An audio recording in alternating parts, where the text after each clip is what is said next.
ہو دیا نبی جانب دودھ لب پر سجا سجا سجا سجا کر۔ آج ہمیں ایسی تقریریں اچھی لگتی ہیں جس میں ہمیں سامنے والا ہنسا دے۔ ایک بات بولوں، ہنسنے کا نہیں رونے کا مقام ہے۔ یہ جو ہم لوگ ہنستے ہیں نا، ہنسنا منع نہیں ہے شریعت میں، مگر جو لوگ ہمیشہ ہنستے رہتے ہیں، موبائل پر دیکھو تو جوک لگا کے سنتے ہیں، کامیڈی والے پروگرام سنتے ہیں، کہتے صاحب میں ہنستا رہتا ہوں۔ ایک حدیث آپ کو سنانے جا رہا ہوں، بڑے غور سے سنیے گا، زیادہ ہنسنے سے بھی دل مردہ ہو جاتا ہے۔ ترمذی کی روایت ہے، اللہ کے پیارے نبی فرماتے ہیں میں 5 باتیں بیان کرنے جا رہا ہوں، ان 5 باتوں کو کون سیکھے گا؟ من یاخذ عنی ہؤلاء الکلمات، میں 5 باتیں بیان کرنے جا رہا ہوں، ان 5 باتوں کو کون سیکھے گا؟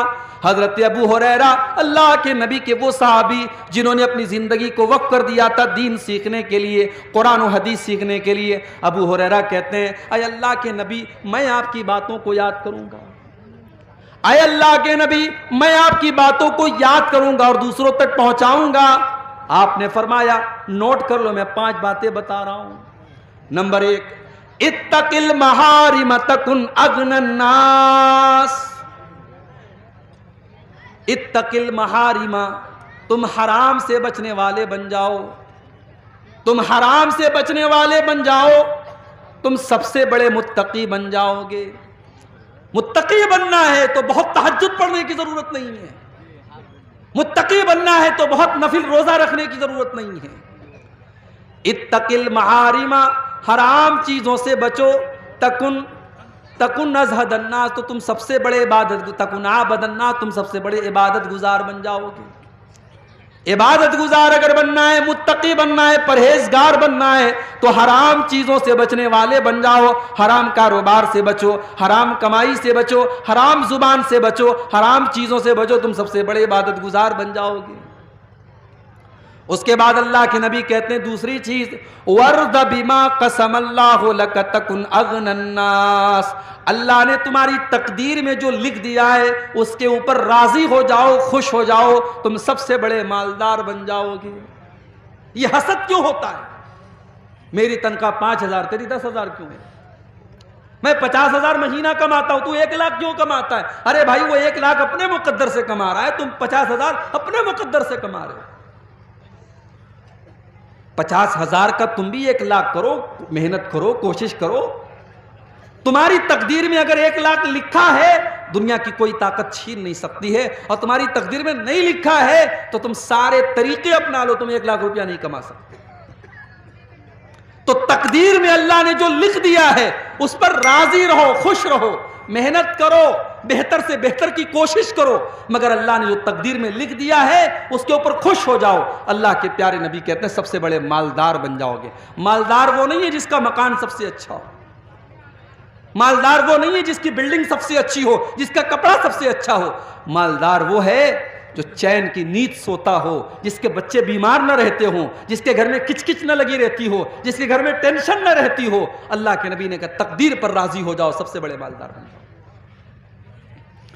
تیسری چیز،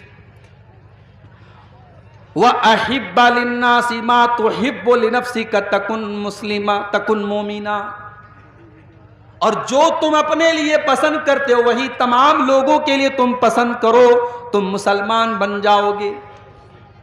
تم نہیں چاہتے تمہاری بیٹی کو کوئی غلط نظر سے دیکھے، تمہاری بہن کو کوئی غلط نظر سے دیکھے، تمہاری بیوی کو کوئی چھیڑے۔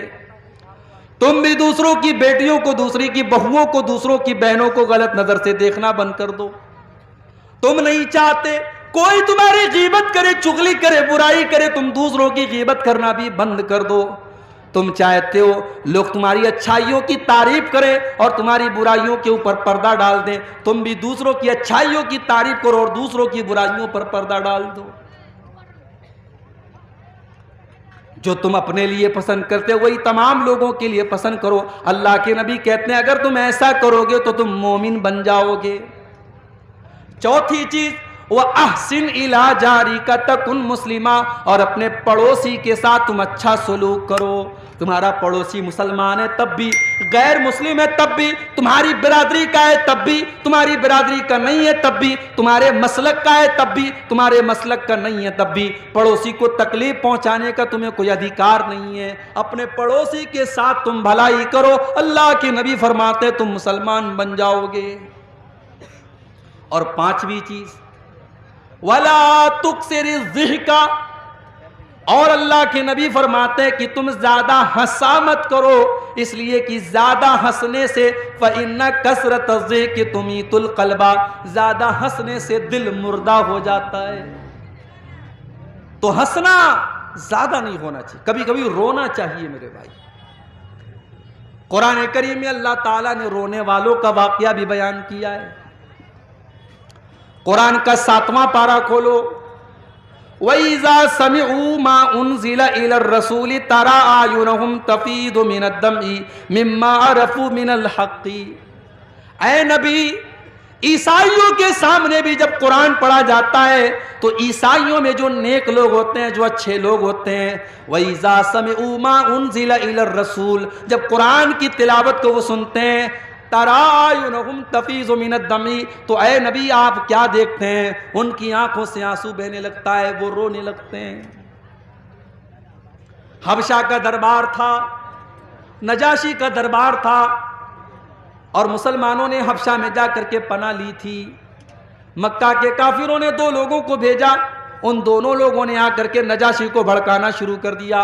کہا اے نجاشی، اے حبشہ کے بادشاہ، یہ لوگ جو آپ کے ملک میں آئے ہیں، یہ حضرت عیسیٰ علیہ السلام کو برا بھلا کہتے ہیں، یہ حضرت مریم کو برا بھلا کہتے ہیں، یہ ہمارے ملک سے بغاوت کر کے آئے ہیں، آپ ان کو ہمارے حوالے کر دیجئے. نجاشی نے مسلمانوں کو بلوایا. مسلمانوں نے حضرت جعفر رضی اللہ تعالیٰ عنہ کو اپنا نمائندہ بنایا. نجاشی نے کہا کہ اے مسلمانوں، ہمیں پتہ لگا ہے کہ تم عیسیٰ علیہ السلام کو برا بھلا کہتے ہو، تم حضرت مریم کو برا بھلا کہتے ہو، تمہارا کیا خیال ہے؟ حضرت جعفر نے کہا کہ اے نجاشی، اے حبشہ کے بادشاہ، میں کوئی اور بات تو نہیں بیان کروں گا، میں قرآن کی آیت آپ کے سامنے پڑھ دیتا ہوں. اس کے بعد سورہ مریم کی تلاوت کرنا شروع کر دیا.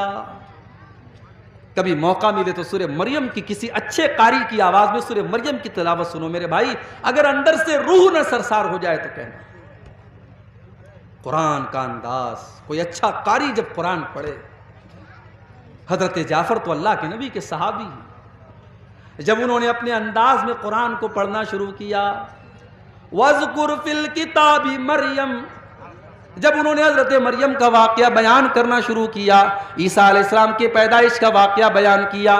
پیدا ہونے کے بعد جب حضرت مریم عیسیٰ علیہ السلام کو اپنی گود میں لے کر کے گئی اور قوم کے لوگوں نے تانا مارنا شروع کیا، اور حضرت مریم نے اپنی ماں کی گود میں اپنے اللہ کے نبی ہونے کا اعلان کیا، اللہ کے بندے ہونے کا اعلان کیا. جب یہ سورہ مریم کی آیتیں جب حضرت جعفر نے پڑھنا شروع کی، پورا دربار رونے لگا، نجاشی بھی رونے لگے، اور پورا کا پورا دربار سسکیوں سے گونجنے لگا، پورا دربار رونے لگا. اور نجاشی بھی ایمان لے آیا، اور اس کے دربار کے کئی لوگ ایمان لے آئے. اللہ نے فرمایا وَإِذَا سَمِعُوا مَا أُنزِلَ إِلَى الرَّسُولِ تَرَىٰ أَعْيُنَهُمْ تَفِيضُ مِنَ الدَّمْعِ، اے نبی جب قرآن ان کے سامنے پڑھا جاتا ہے تو وہ قرآن کو سن کر کے رونے لگتے ہیں. میرے پیارے ساتھیوں، قرآن تو وہی آج ہمارے پاس بھی ہے، قرآن وہی ہے. آج اسی قرآن کو ہمارے یہاں تراویح میں پڑھا جاتا ہے، مگر حافظ صاحب نے اگر 1.5 پارے کی جگہ 2 پارا پڑھا دیا، اگر 1 پارے کی جگہ 2 پارا پڑھا دیا تو ہمارا پارا چڑھ جاتا ہے. حافظ صاحب آپ نے زیادہ کیوں پڑھا دیا؟ اس قرآن کو سن کر کے آج ہمارے دل کی کوئی دنیا نہیں بدلتی، نہ ہماری آنکھوں سے آنسو آتے ہیں. میرے پیارے ساتھیوں، کیا بات ہے، قرآن تو وہی ہے، قرآن تو وہی ہے جس کے بارے میں اللہ نے فرمایا لو انزلنا هذا القرآن على جبل لرأيته خاشعا متصدعا من خشية اللہ. اے نبی، اس قرآن کو اگر ہم کسی پہاڑ کے اوپر بھی اتار دیں تو پہاڑ بھی اللہ کے خوف سے چور چور ہو جائے گا. ہمارے دل کی کیا اوقات ہے. ہمارا دل تو ملائم سا ہے، نرم سا ہے، گوشت کا بنا ہوا ہے۔ اللہ نے کہا قرآن پہاڑ پر بھی اترتا تو پہاڑ چکنا چور ہو جاتا، اور آج قرآن سے ہمارے دل کے اوپر کوئی اثر نہیں ہو رہا ہے، اس کا مطلب کہ ہمارا دل پہاڑ سے بھی زیادہ سخت ہو چکا ہے۔ قرآن کا پہلا پارہ اٹھاؤ، اللہ نے یہودیوں کے بارے میں فرمایا ثم قست قلوبکم من بعد ذلک فہی کالحجارۃ او اشد قسوہ، اے یہودیو تم اتنے گناہ کر چکے ہو، تم اللہ کی اتنی نافرمانی کر چکے ہو کہ گناہ کرنے کی وجہ سے تمہارے دل کٹھور ہو چکے ہیں، تمہارے دل سخت ہو چکے ہیں، پتھر سے بھی زیادہ کٹھور ہو چکے ہیں۔ اس لیے کہ پتھر بھی کچھ ایسے ہوتے ہیں کہ پتھر سے رس رس کر کے پانی بہنے لگتا ہے، پتھر اللہ کے خوف سے جھک جاتا ہے اور پتھر سے ندیاں نکلنے لگتی ہیں، مگر اے یہودیو تم اللہ کے اتنے بڑے نافرمان اور اتنے بڑے گنہگار ہو کہ تمہارے دل تو پتھروں سے بھی زیادہ سخت ہو چکے ہیں۔ آج جانتے ہو